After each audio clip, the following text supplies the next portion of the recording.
Um, if you want to, you could pull up obscurum.com and just go off of my bio there. If you want, I can. We are now streaming. Just feel free to riff on it, Okay. everybody.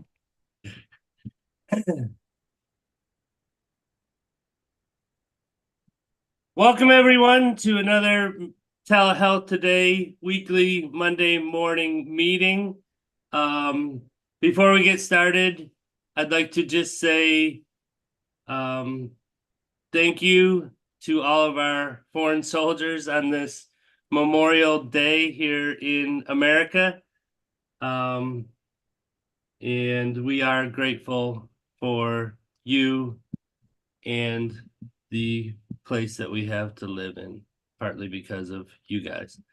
With that being said, I have a special guest today, life coach, healer. I'm going to let her tell you all the things she can do, but she is a special person, my friend, and she is a practitioner on telehealth today. And if you book with her, she's going to tell you what you can expect and what you can get from her. So without any further ado, I introduce Brettney Perr. The stage is yours. Thank you for being here. Thank you so much, James. Also, first off, thank you for creating this platform. Thank you to creating telehealth today. I know the backstory about that platform and, kind of doing this journey with you as you've been building this space for people to seek services, support, and help for their daily lives on demand immediately and get the support that they really need from people that they can trust. So thank you first and foremost for that. And this being Memorial Day, I also send my thanks to our soldiers, our fallen soldiers. I have friends and family who are in service, and um, just much gratitude to everybody who has or is currently serving, and to those that we've lost while in service. So I just kind of want to start and open up this session. We're going to run it more like a session. It'll be kind of like a bridge between a talk and a session. So feel free to participate in the comfort of your own home. Even though we're not directly interacting, I'm going to give you some activities to join in on so that you can feel like you're a part of this and not just watching someone talk at you. And to start this off, I just want to get everybody in their space and present within themselves. So as long as you're not driving or doing something else, feel free to just kind of adjust yourself in your seat, feel really comfortable, just kind of sitting down and take in a deep breath, shake it out a little bit, just so you can feel more present. And if you can, if it's safe to do so, feel free to close your eyes. Take in a deep breath, hold at the top for a count of 3, 2, 1, and release to a count of 5, 2, 3, 4, 5. And as you're breathing out, just feel any of the cares, concerns, worries, any stress from the day, just feel that kind of like melt off of your shoulders and down into the ground. We're going to do a second breath exactly like the first. So take in a deep breath, hold for 3, 2, 1, release to 5, 2, 3, 4, 5. And as you breathe out, just feel more of that stress, more of that stuff that you just need to get off your back. Just feel it just melt away as you relax in your seat. We're going to do one more breath, same as the first two. Take in a deep breath, hold for 3, 2, 1, release for 5, 4, 3, 2, 1, and just feel relaxed. And as you remain with your eyes closed, feeling relaxed, just feel a sense of safety and security. if you are able to close your eyes, you are in a safe space to close your eyes, which means you are okay. Whatever circumstances you are dealing with, whatever cares, concerns, worries, just know that you are safe and secure. Know that you are safe in this space, that you are able to sit down, that you are able to take these deep breaths, that you are safe and secure enough to close your eyes, that you are in a safe space, that you don't have to worry that we're suddenly going to fly off into the atmosphere. Something is holding you here firmly in your seat to the ground. And that in itself is a safe space. So we're going to come out of this with just a deep breath, released with a nice long sigh. Taking that deep breath and sigh it out. And welcome back to the space as you open your eyes. So that's just a little taste of getting into a different mindset, shifting your way of being. Oftentimes I find we go online and we are just inundated with the doom, gloom, fears, worries, stress, just all of this information that doesn't really do us any good. And a lot of times, if you're not seeking things to help your life move forward in a positive way, things to keep you feeling safe, secure, and grounded, you're just going to get inundated, overwhelmed, and overstimulated with the things that are not actually serving and supporting you. And honestly, this is how a lot of media works. It works to keep you hooked on, because the more hooked on you are, the more you can be advertised to, the more easily manipulated you are, the more you're providing attention to their platforms. So they really do rely on you to be in a state of fear, or what I call low-grade trauma. And I really just want to help support people in getting off of the trauma addictions, understanding more of who they authentically are, so that you're not sitting here manipulated, dealing with insecurities all over in your life, dealing with a lot of stress and anxiety and fear that you really don't need, and it actually impacts your health in a very negative way. So I'm going to backtrack a little bit. I do a lot of different things. I am one of those people that has a plethora of experience. I have learned from life. So it's not something that I've picked up in a book. As a matter of fact, when I pick up books nowadays, I'm like, oh yeah, I've already discovered that. Why am I reading this book? But I do find things that I enjoy in books and still review them, because that is part of my personal growth process. But a lot of the things that I've learned and done in life, I've learned through direct experience, direct actionable experience.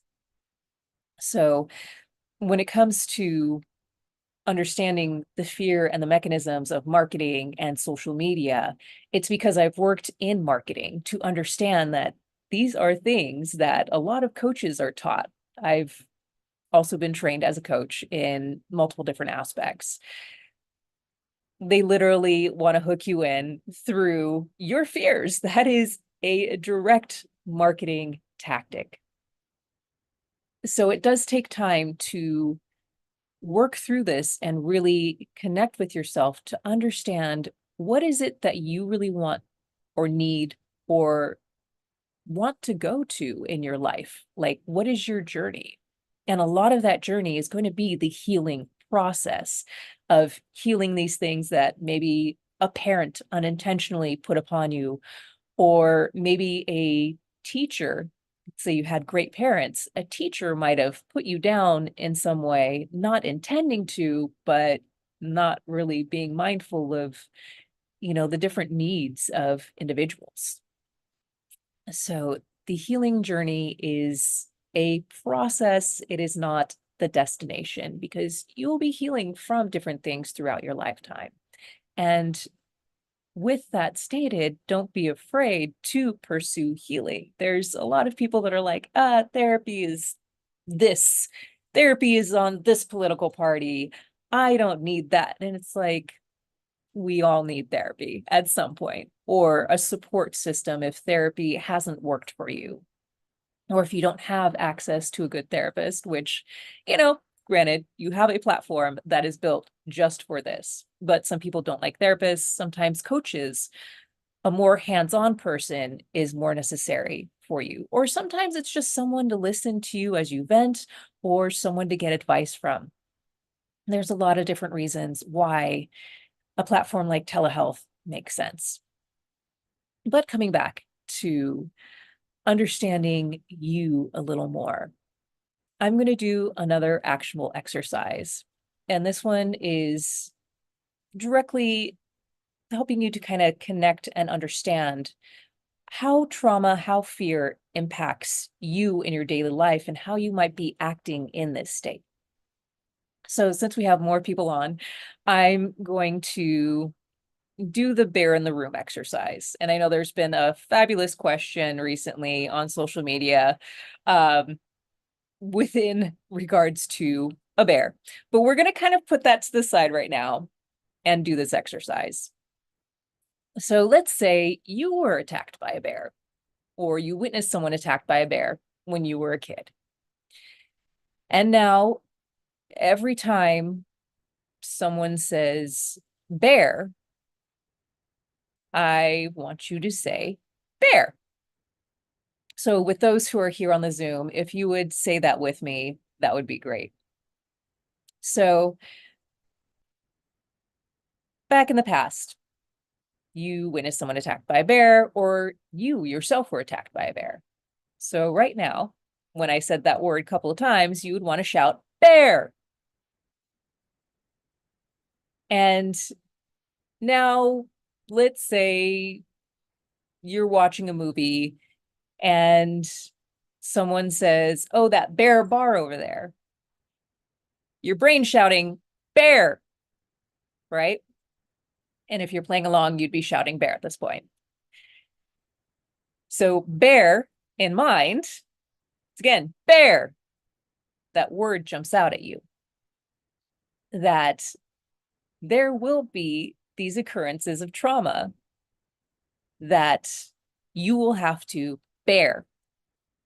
Once again, your brain is shouting bear. You're focusing on the word bear, right? At this point, if you're paying attention, you're focusing on finding that word. So we're going to stop the experiment now. You don't need to shout bear anymore. And this is the mind dealing with trauma. Every time your brain has been through a traumatic situation that has not been healed or dealt with, there's many modalities to heal and deal with these situations. But when your mind has not dealt with it or come to terms with the situation, it is going to scream at you every time that trigger, which in this case, the word bear was the trigger word. Every time that trigger, whether visual or auditory or sensory in some way, shape, or form, every time you are sitting there on pins and needles, waiting to hear that. And once you hear or sense it or perceive it in some way, shape, or form, it jumps out at you and it kind of takes over your space. It takes over your mind. It takes over your experience. And this is what trauma is. So when you're going out in society, there's some trigger words that people might unintentionally speak, and that'll send you into like feeling frustrated, upset, angry, all sorts of different emotions. And these emotions obviously are connected to fight or flight responses. So, what are fight or flight responses? Fight, flight, freeze, and fawn are the ones that people are not really connected with. But when someone goes into, like, let's say, road rage, or they start yelling at you, or, they come across as very antagonistic, hostile, doing straw man arguments or projections, they're dealing with a fight or flight response. That is actually a fight response. Flight, obviously, run away, get out of the situation, have nothing to do with it, ghost, go silent. That's a flight response. Freeze response is you're just a deer in the headlights. You are unable to move. Your processing just shuts down. You're just like, done, can't do anything. And then there is the fawn response, where it's more of a people pleasing. It's kind of like that Stockholm syndrome. It is where oftentimes, unfortunately, people begin to associate with those who are not so good for them or doing not so good things. So that is a rundown of the fight or flight response and how it can be actionable in life, and how we need to kind of see it a little differently from what we feel like is actually happening, or getting sucked into a person's scenario in these ways. So just know sometimes it is more of a fear-based mechanism than anything else. Actually, most often it is a fear-based mechanism. So it takes a little bit to start connecting yourself with that.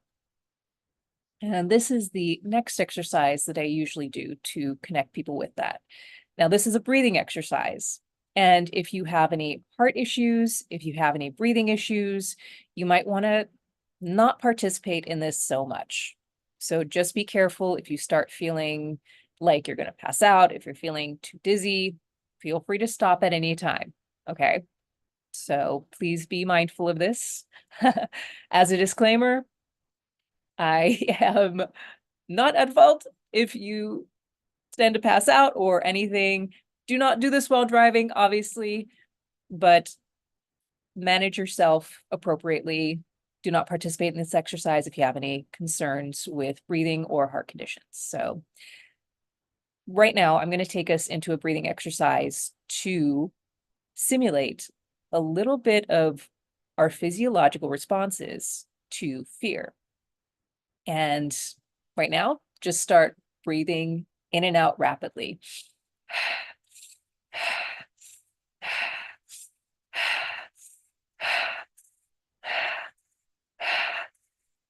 And the reason why we do that is because when we get in a fear state, we start breathing in and out really rapidly.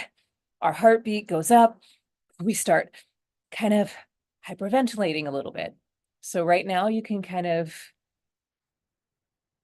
pull off on that, check in how you are feeling within this breathing exercise. You feeling a little lightheaded, a little dizzy? Is your thought process getting a little murky?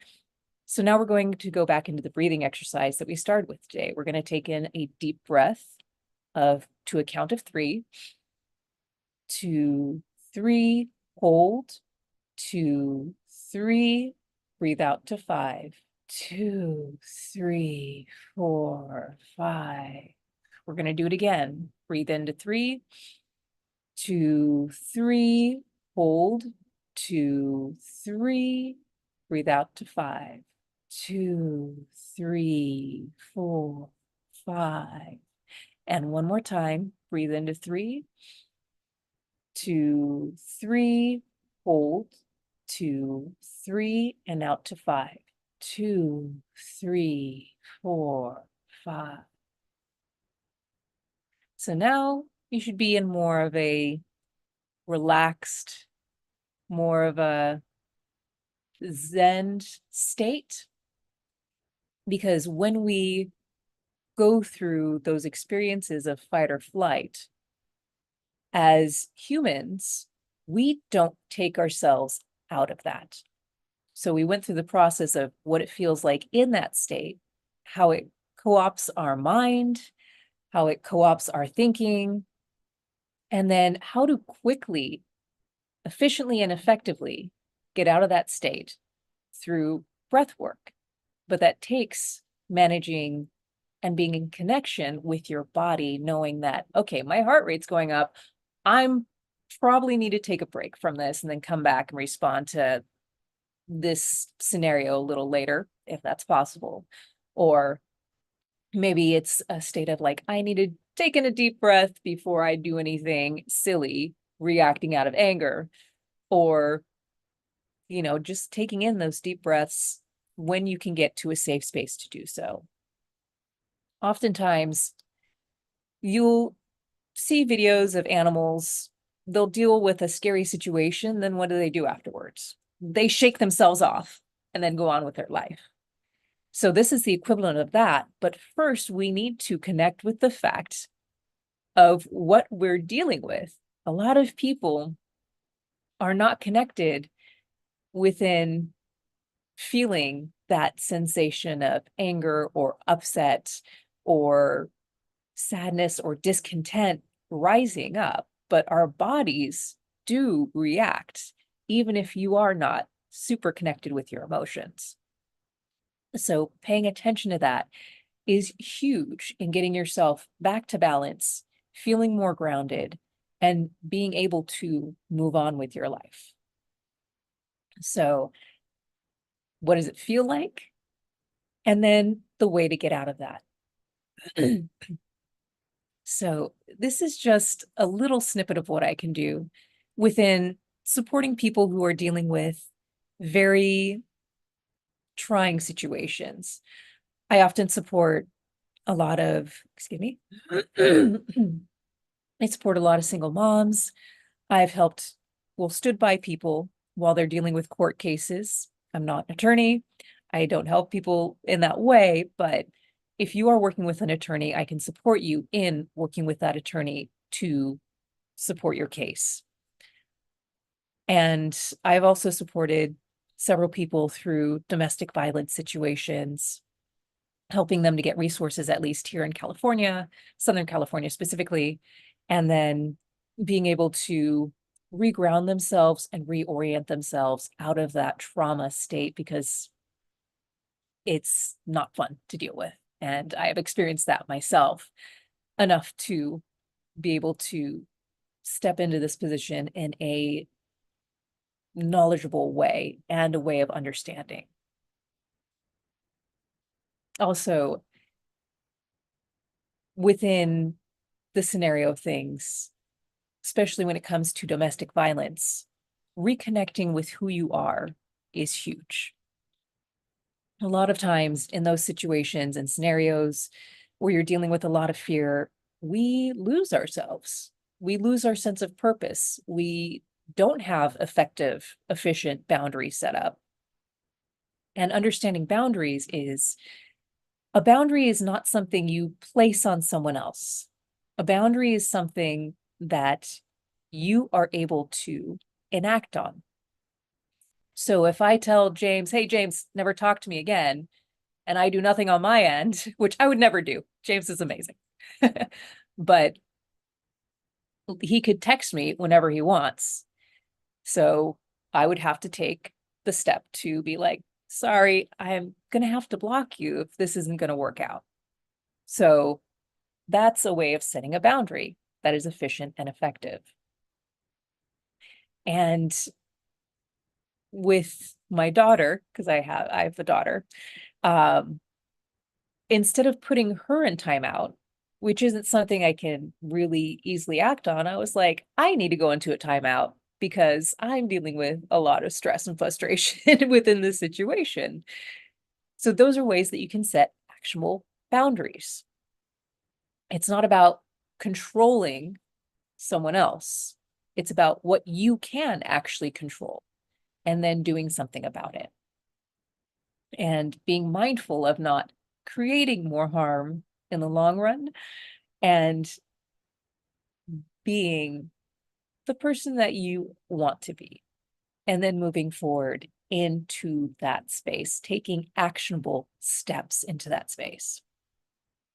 So coming back to understanding your identity, I'm going to do a few quick things you can do to kind of begin to understand yourself more and kind of set applicable boundaries.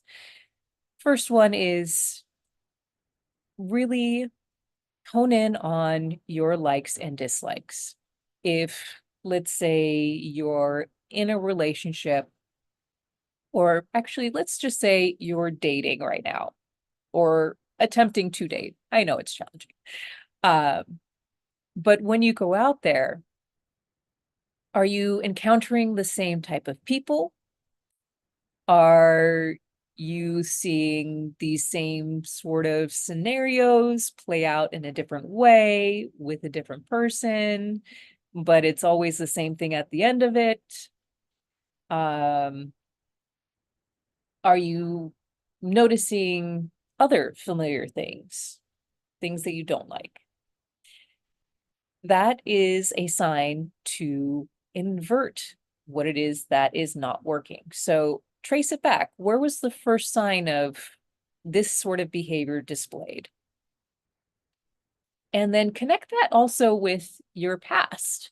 Has this sort of behavior reminded you of something that happened years prior? Has it reminded you of something that's happened in your childhood? So now that that is connected, start seeing a little bit of those red flags that kind of show up. Like, okay, there's this behavior that I'm starting to see is like this. Great. So you're seeing these patterns of behaviors. Now you're tracking back, okay, where does this behavior actually start? Where did it originate within my ability to spot this behavior? And now connect that behavior with a value. So let's say someone is not, you feel like you're disrespected in some way, like you're not being heard.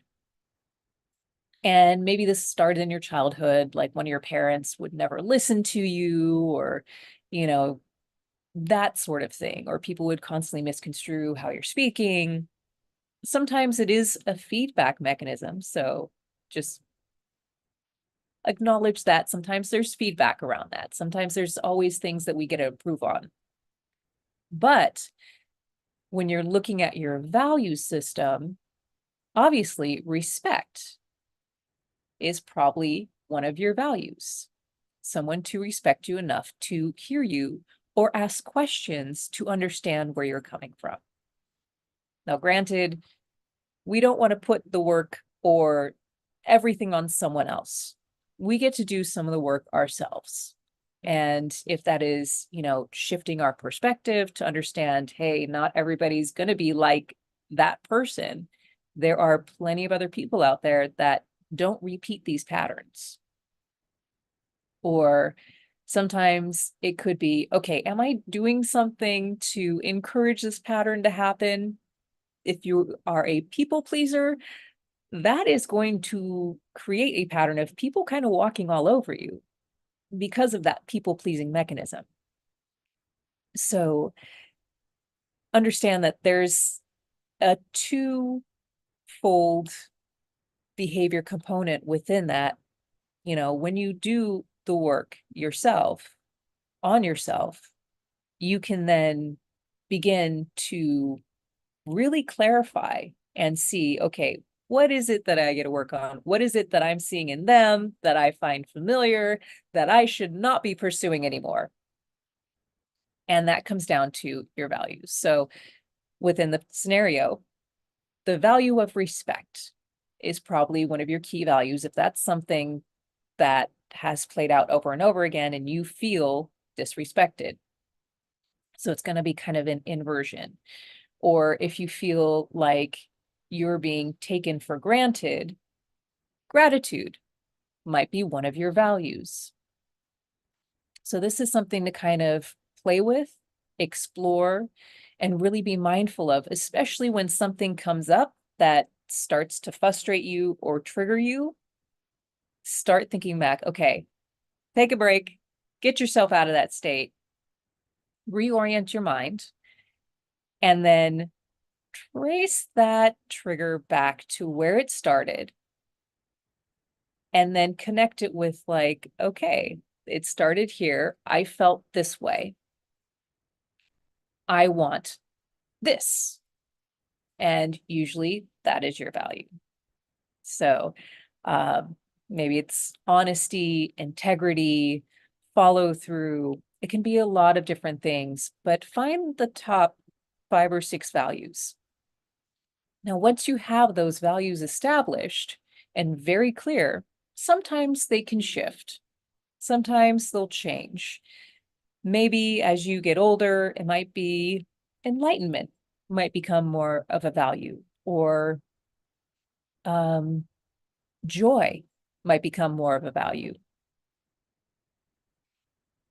So really highlight on those and really pay attention to when they kind of change over time. Another thing with your values is clarify them. Some values, like let's say love, is very vague. There are some languages that have different words for different types or different expressions of love. So what does love mean to you? Now, if that answer is, I don't know what love means to me, what you get to do is write down what love is not, because you likely know what it is not for you. Then you get to invert that. So let's say love is not being taken for granted. So that means love is being in a space of gratitude for each other. Let's do another example. Love is not feeling disrespected. Great. Love is respecting each other and making sure to listen to each other. Be very clear on your values and what that means. Like really unpack it, really go in deep. Take the time to either journal or meditate on it. If you don't journal, make sure that you are able to commit this to your memory. Now that you've really dialed in on your value system, the next step is employing it for you. So coming back to that dating scenario, when you are out on a date, start paying attention. Is this person reflecting my value system, or are they reflecting values that might not work for me? Give the person a bit of a chance, especially if you've had a lot of challenges within dating and relationships. Like, give the person a chance with a second date, unless it goes really horrifically wrong and you need to run away, which sometimes does happen. But give them a second chance to not be in an anxiety state, and for you to kind of feel a little more relaxed and to get another reading on, are they actually reflecting values or are they not? And if they are not reflecting at least your top 3 values, they probably aren't a good person for you. And at that point, it is okay to say, I just don't think we're values aligned, but I appreciate the time with you. And that is a great way to not only let someone down in a diplomatic way, but you are supporting yourself by understanding very quickly, is this person aligned with me or are they not? And hopefully that helps you within a broader scope of understanding fear, fear mechanisms, how to clear out fear mechanisms, how to connect with at least your value system, and how to dial in and employ your values system in your life. So I'm going to wrap that up and open it up for questions.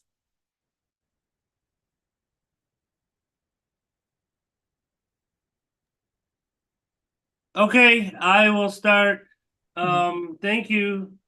That was very good. I was actually listening to an accelerator this morning talk about startups and what is needed from founders. And they said, they actually referenced a book, EQ versus IQ. And they said emotional intelligence a lot of times can be more valuable than an IQ, than being smart, because you come through situations where it's a must, and knowledge, and book knowledge isn't always going to get you there. And I really liked how you touched on self-awareness, because knowing who you are is simply preparation for the future. The more grounded you are in who you are and knowing who you are, the less anyone else is going to be able to take you off track or anywhere you don't want to go. So that is extremely valuable, and I thank you for it.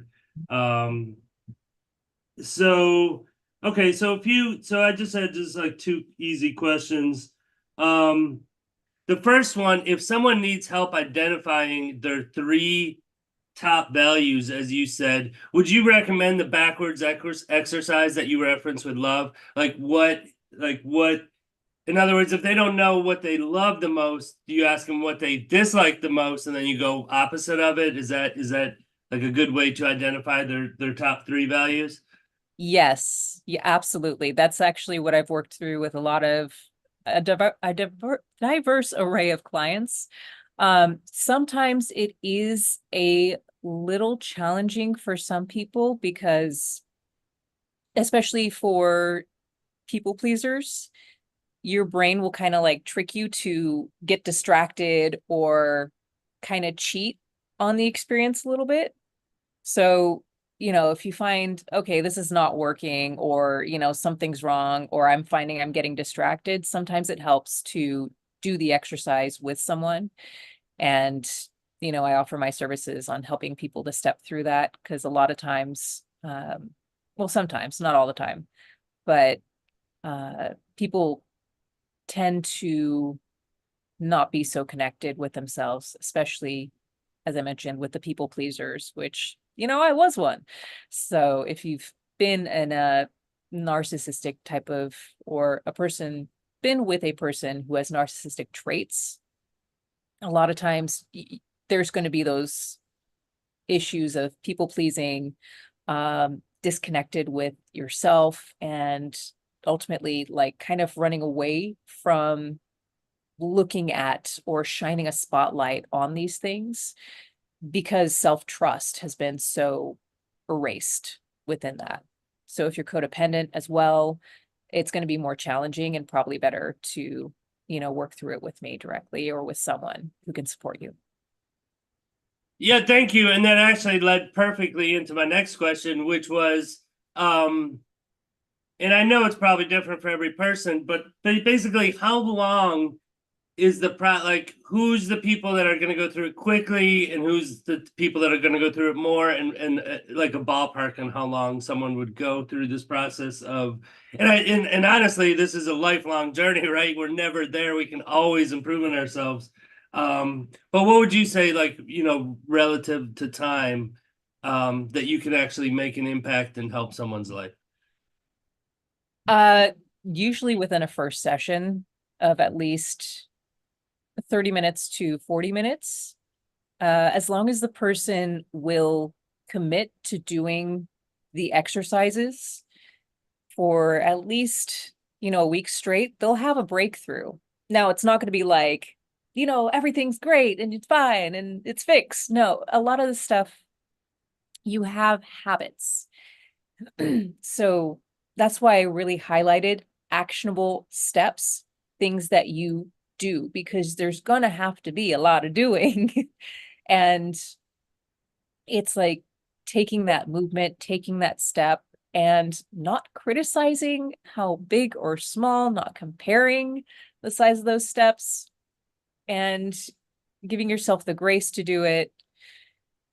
So it really, sometimes within the first session, immediate results for like a small issue, not the overarching larger issue, but for the small issue, definitely people tend to get results on the first session. Now, sometimes that can be one session that I do. It's actually a 3-hour session over two. It's 3 hours over two sessions, and that is the identity and values sessions that I do.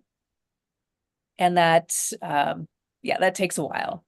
And then from there, it's a matter of practicing and acting on, like saying with the boundaries, being able to spot that effectively, being able to spot behaviors that might not be serving or supporting you, that maybe have served and supported you in the past, but are not where you are now in life. And it's time to kind of let those go. Harkening back to like, I'm going to really highlight the people pleasing just to kind of keep a through line of understanding for people on these behaviors. So if you are in a relationship with a person who has narcissistic tendencies, people pleasing is going to keep you safe, secure, as happy as possible in that situation. But once you're out of that situation, people pleasing is only going to sabotage you and put you back into that space that you just got out of.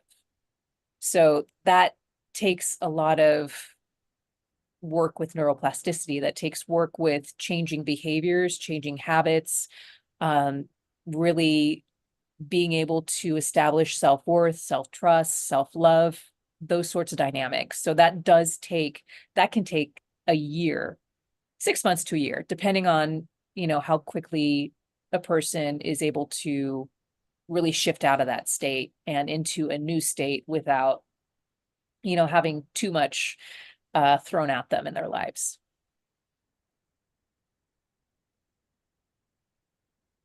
That's good. Okay, very good. Thank you. Yeah,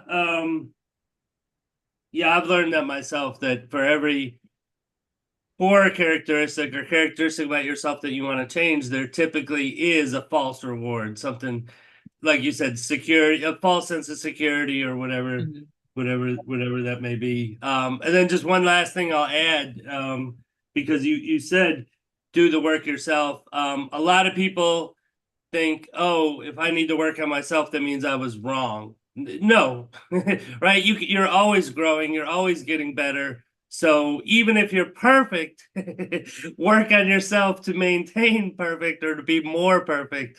Yeah, no, that's good, and it is valuable for anyone, I do believe, learning about this stuff. So thank you. I'll let someone else have a chance. Okay. I did want to touch on that though. Yeah. That's why I established like there are these habits that were created to keep you safe in that old space. But now that that habit's not supporting you, it's like that needs to change. And it takes work to work through habits. There is a book called Atomic Habits, which, I suggest for people if you're not able to, jump in and get support immediately, or, if you're dealing with whatever you're dealing with, that is a great book and resource to have. That also, obviously you're going to have to take action on stuff, but it's a great primer on kind of getting into understanding a little more of the dynamics at play and how to shift habits as well. So yeah, it's not a shame, blame, guilt thing. It's I don't want this to happen again thing. So it's like, what can I do as a preventative care measure, which I feel like we don't touch upon a lot in at least American society, preventative care. Like I always boost my immune system with vitamins. I take a lot of supplements every day. So I really focus on preventative care systems and enacting that so that you do your best to not find yourself in those situations. And it's, I think too many people take it to an extreme of like, well, you're at fault for COVID happening. And it's like, no, no, let's not go there. You know, like I can be like, there's a purpose for this, but the purpose is what I create from this. It's not, oh, there's a purpose to everything. And it's kind of like this esoteric thing. And you're like, no, that was a really messed up situation. That's not cool. There's no purpose to it. No, what kind of purpose can I put towards this to make humanity or people's lives better, my community better, my life better, learning from this situation and doing a preventative care measure to ensure that, you know, maybe people are taking care of themselves better. Maybe people are connecting with, you know, this, we could do this more effectively if we supported each other in this way. So it's being mindful of those situations and just making things better for your life, but not just your life, knowing that you're not going to take or harm anybody else around you. Because if you take or harm someone else around you, what's going to happen then? You're going to create more chaos in your life because people are going to attack you. So it's being mindful of these situations and, you know, doing your best in understanding that there's cause and effect, and then doing what you can to ensure that you're creating the best causes out there, period, to ensure that there is the best effect that happens from that cause. Like every day we are making choices. Our choices are literally our superpowers. And if you're not mindful of the choices that you're going to make or that you are actively making, even if you don't feel like you're making the choice and you're like, yeah, I wasn't trying to do this, but if you're not trying not to do it, or if you are not doing it, or, you know, like you're making a choice in this, whether you're cognizant of it or you're just not being mindful of your actions, you're making choices. So, and that lack of mindfulness is a choice. So it gets tricky, but you know, it's like I've had this conversation with my daughter recently where, you know, she's making choices to not clean up after herself, right? And I've had to teach her that that is a choice to not clean up after yourself. You are making choices to do something else instead of doing this. So it's connecting those dots and, you know, to cycle back on the 4 point, it ties into preventative care. And that is self-care at the end of the day when you take priority in the care of yourself so that you can show up your best for others. It's that whole scenario of putting on your oxygen mask first so that you can support someone else with their oxygen mask. So, yeah. And I also wanted to touch on another point too, since you brought in startups, this is also something else that I support with, because when you're building a company, when you're an entrepreneur, your company, your brand is its own identity. There is no misnomer in the fact that companies are called entities, that they have rights like people. So really connect the dots on these things that do actually play out in society. And it's kind of more of an esoteric point. But when you allow yourself to kind of just reflect on it, it makes more sense. So when you are building a business, have that business identity and that value system in mind for your business. And if you've done a business plan, it's literally right there in the executive summary. You know, what is the purpose of your business? Who are you serving and supporting? What are your values? Value system, right?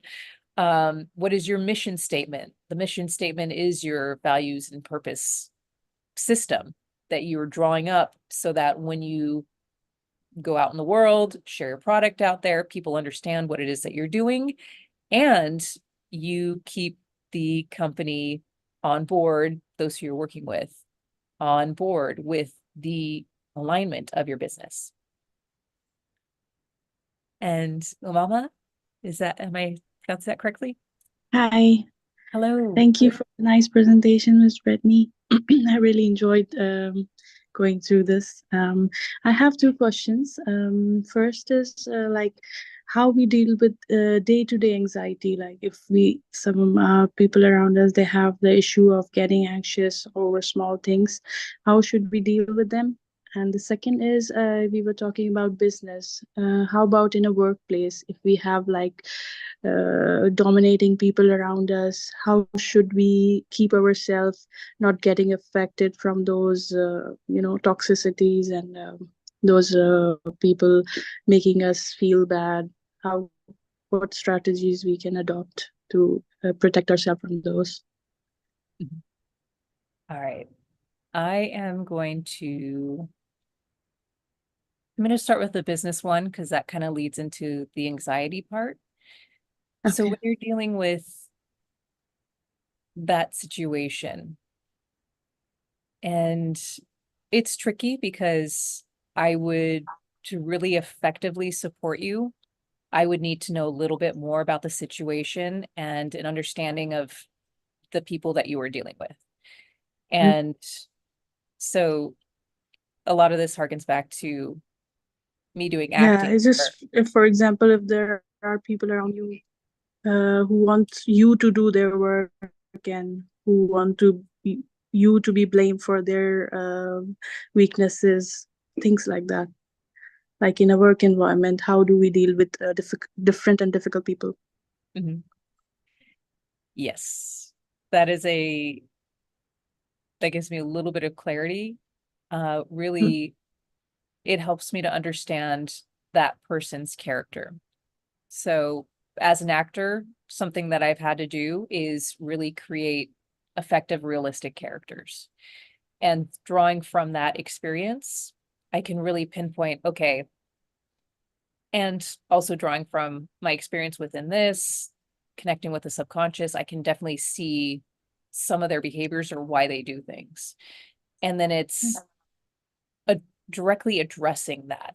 So usually, and this is, Maslow's hierarchy of needs, usually there's some need that they need fulfilled. And once you kind of diagnose, or I can't say diagnose, but once you highlight that need, then you can kind of work with them better because you know why they are doing this thing. So maybe it's the higher up is doing the same thing to them, or that's how they grew up, or they're struggling in their family life. So they want to show up as if they're amazing. It could be so many different things. Really, it comes down to um, trying to find out what's really going on with that person. So, for example, I don't have much of that sort of scenario within working with a company, although I hear it a lot. A lot of managers tend to, take credit for the work and then poo-poo the person for whatever reason. Sometimes that might end up being a legal issue. So dealing with HR, if HR doesn't effectively address the issue, then it's going directly to a higher up. If the higher up starts acting nefariously, then it's time to hire an attorney, depending on where you're at. I'm not sure where in the world you are at, but there's different steps and different modalities that can be taken appropriately to deal with that situation. If it is a catch-22, then it's really, working within leveraging connection and finding out what's really happening with that person and then addressing that. So the closest thing that I have is when I'm on TikTok, I often get trolls or people trying to attack me for whatever reason. And I'm just like, I literally go straight to the point of what they're dealing with. And some people are just like, they just want to feel better about themselves. So it's like, okay, great. I can see that these sort of behaviors are a feeling of insecurity. So, I'm sorry you're feeling insecure, I'm here to support if you want help on that situation, because, coming after me is not going to solve that. You're actually boosting my platform. So not sure you want to do about that, but I'm here to support, things Yeah. of that nature. And oftentimes they're like, they run away because Hmm. I've highlighted what their actual responses are, what their actual it's a way of highlighting their feelings, like, oh, is everything, with that type of manager, it's like, is everything okay at home? Because I noticed that this is going on and I'm just wondering, don't want to, if it's okay if this is too personal, but is everything okay? Yeah. And also, I notice you have a hijabi on, so working within the parameters of your religion as well, Mm. is another layer that,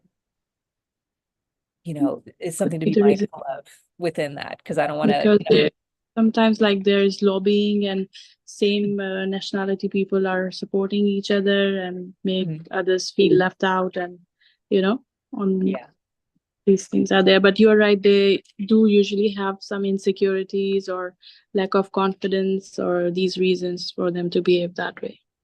Yeah. How Yeah. about the anxiety part? So How when it to deal comes to, yeah.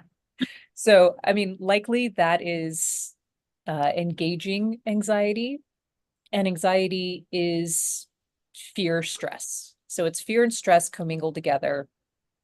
And it can be from a modality of reasons. Sometimes it is just like stress, um, being overwhelmed in certain scenarios, that mind train kind of just going full speed ahead in the worst of directions. So it comes back to like that breathing exercise. A lot of times I'll start people on uh, different breathing exercises. For me, people are like, just take a deep breath. And I'm like, just taking a deep breath doesn't do anything for me. So, doing that counting breathing exercise is great. You can change the times, but what it is um, basically patterned with the first two, and then the last one is elongated. So as long as you're breathing out at the last one, breathe in for the same, hold for the same that you breathe in, and then breathe out. You can double it. I mean, you can do this for as long as you want, but that is usually a very good breathing exercise that'll help you to get out of that state. Yeah. Another thing that I do, especially if you're dealing with sleep issues, because anxiety really impacts that and creates a downward spiral to where you can't sleep, you can't eat. Now you're not getting the nutrition that you need for your brain to run optimally. So your brain is stressed and you're doubling down on the anxiety of like not having enough because nutrients aren't there. And then not sleeping also doubles down on the anxiety because your body and your brain are not effectively able to get out of uh, a toxic state. That's Like your brain actually detoxes when you sleep. So Mhm. that kind of creates a whole uh cascade of issues, basically. So, make sure to do breathing exercises, get good sleep. And if you're not getting good sleep, I literally wrote a book for my clients that were having sleep issues. So I have a variety of supplements in there that people can take and use. And most of those supplements not only treat anxiety, but they are great for boosting your immune system as well. And then there's other things like how is your space at home? Making sure that your space is kind of in more of a Zen space as much as possible. Like have even if it's, like a little prayer corner, make sure that is, honoring you as you honor worship and prayer. Um, so having these spaces that you can feel safe and secure in. The meditation that I did at the beginning is a good one. And another great way to kind of get like time of stillness is listening to audio meditation. So there's a lot on YouTube that you can find. I highly Yeah. suggest just kind of listening to them first to make sure that they are aligned with your values and your faith, and Then once you kind of review it and you're like, okay, this is good, then start, listening to that as much as possible. Overnight meditations are great. But yeah, if people want to reach out to me, I will definitely give people a free copy of my book, and it's called Can I Get Some Sleep?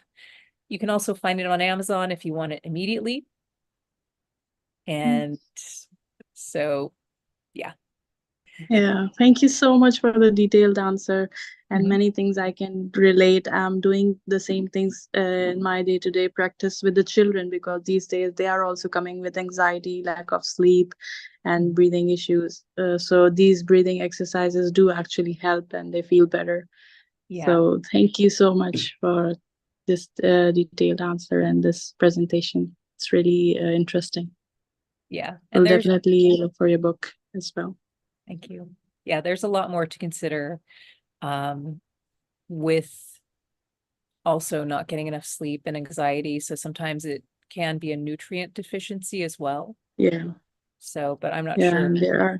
Yeah, it depends. First, we need to diagnose what actually the problem is, and then we go for medications. And I think melatonin is the supplement they give for sleep these days. Yeah. Yeah. So magnesium, I would start with magnesium first. Mm-hmm.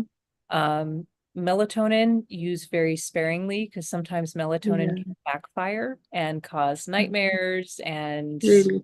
yeah, melatonin can Mm-hmm. be hit or miss, but magnesium is generally the the Starting. Yeah. first thing to try out, like boosting magnesium. Don't boost too much magnesium or else, um, Yeah.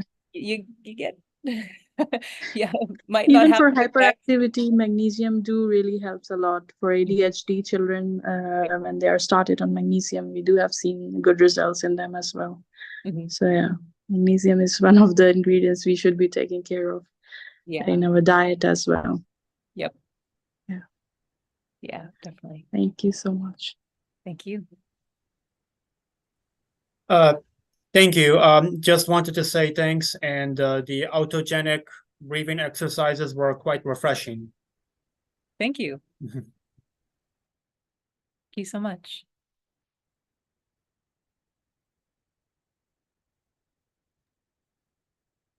Okay, last chance for any questions, comments. Okay, well, I think that is a good place to leave it. Thank Oh, you. No, I see Michelle. Go ahead. I see you. Thank you so much Mhm. for your advice and your wonderful presentation. Hi, everyone. I was busy here. Yeah. Very cool.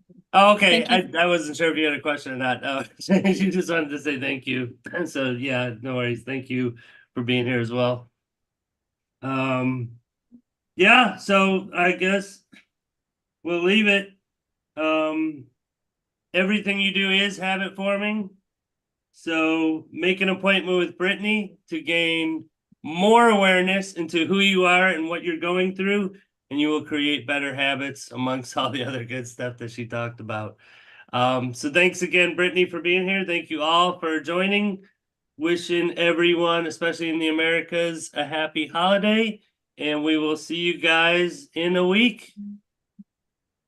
Thank you all. Thank you so much. Have a good Bye. one. Thanks, guys. Bye-bye.